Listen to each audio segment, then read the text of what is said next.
You are welcome to LFN What's Your Say? The new listening show where we discuss real issues with real people like you. We are featuring R. Kelly. Real name Robert Sylvester Kelly. Also known as the R&B King. We have time and again spoken about the prejudice R. Kelly was subjected to, and how it must have affected the case against him, resulting in a wrongful conviction, especially at the Brooklyn Federal Court in New York.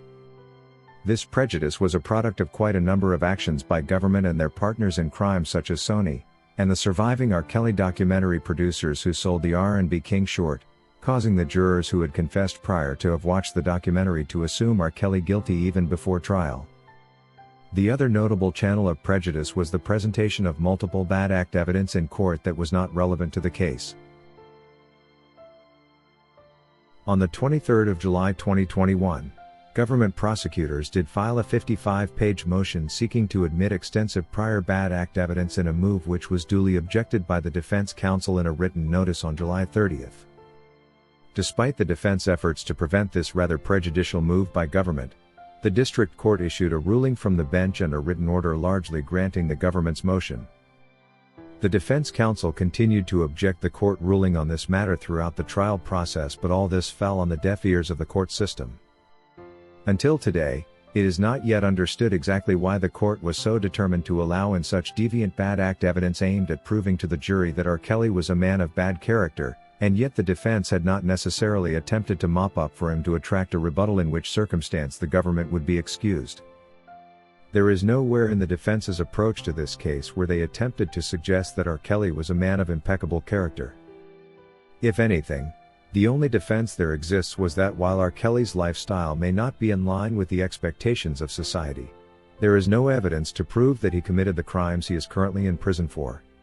Such a case therefore would not attract a rebuttal targeting the defendant's character as a person, and this leave the act of playing out his whole life as evidence in court inappropriate and questionable. There are certain rules that govern the presentation of character evidence, and the reason for these restrictions is to prevent the jury from making decisions based on factors other than what the law dictates. In other words, to prevent the high risk of prejudice that comes with this. Even though the ultimate decision to admit or decline evidence rests with the court's hands, if the evidence poses a threat of unfair prejudice of the defendant, then it shouldn't be admissible in court. The first prerequisite any character evidence must meet to be presented in court is relevance to the case. This is the first quality considered by law before the value the evidence may have is looked into. However, even relevant evidence can be inadmissible if its probative value is outweighed by the risk of unfair prejudice, or if it's determined that this evidence will in any way mislead the jury in their operations. When the government brought up matters to do with R. Kelly's sex history, describing graphically the way he did it with his women, therefore, this was wrong, considering the value of this evidence was clearly outweighed by the risk of causing unfair prejudice among the jurors.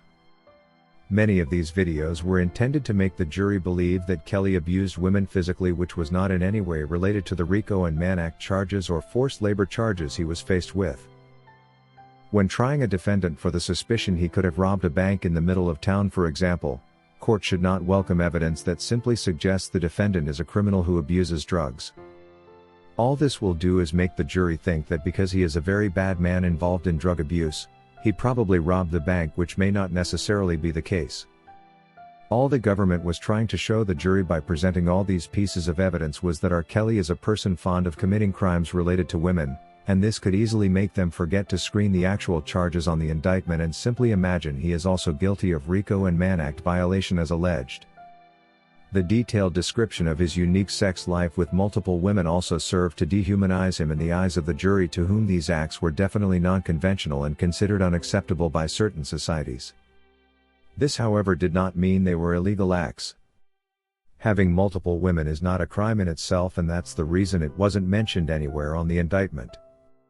Likewise, while the way someone does it with his woman or women in bed may prove non-conventional for most jurors, especially those who wish to be strongly associated with their personal religious beliefs as good people, it does not necessarily mean that it's illegal. These should have been left out, but for some reason, the Brooklyn federal judge Ann Donnelly, who had also lost herself into the moment, allowed all of it. Also among these multiple bad act evidences that were illegally allowed into the courtroom were a number of adult women whose presence was solely purposed to tarnish the R&B king and to raise the anxiety of the jurors to think they had their man. Some of these women even ended up determined to have been liars, indicating malicious intent. This character evidence certainly has rules that govern when and how it can be applied.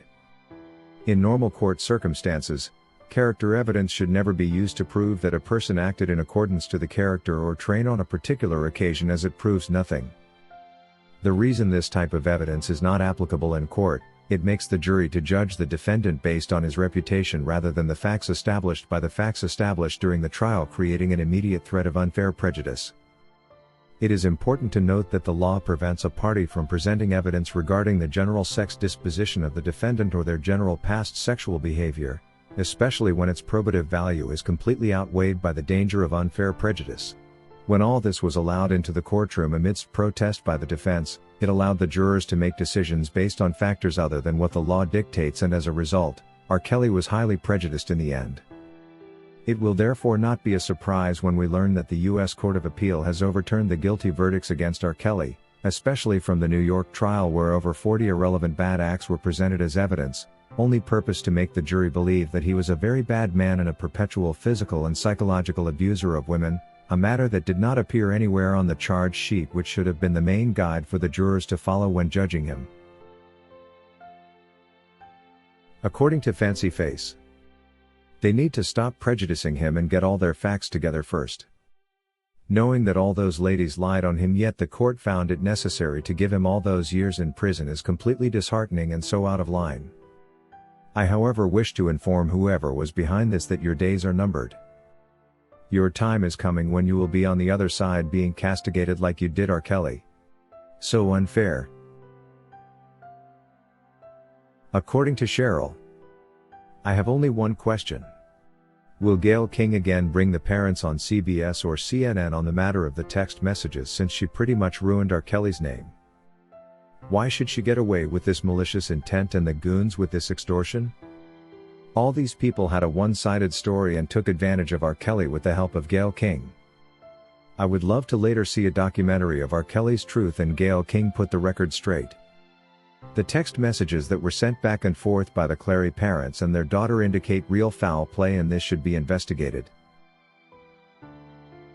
If you wish to take part in a live interview discussing any of these topics, let us know by sending an email to lfnmedia15@gmail.com for scheduling. Thank you for watching today's video, a production of LFN Media, giving you another perspective of issues at hand. We make it our business to keep you updated with the truth amidst the cloud of lies the media wants you to believe. It is therefore important to subscribe to this channel, hit the bell icon and allow all notifications so that you don't miss out whenever we publish a new video.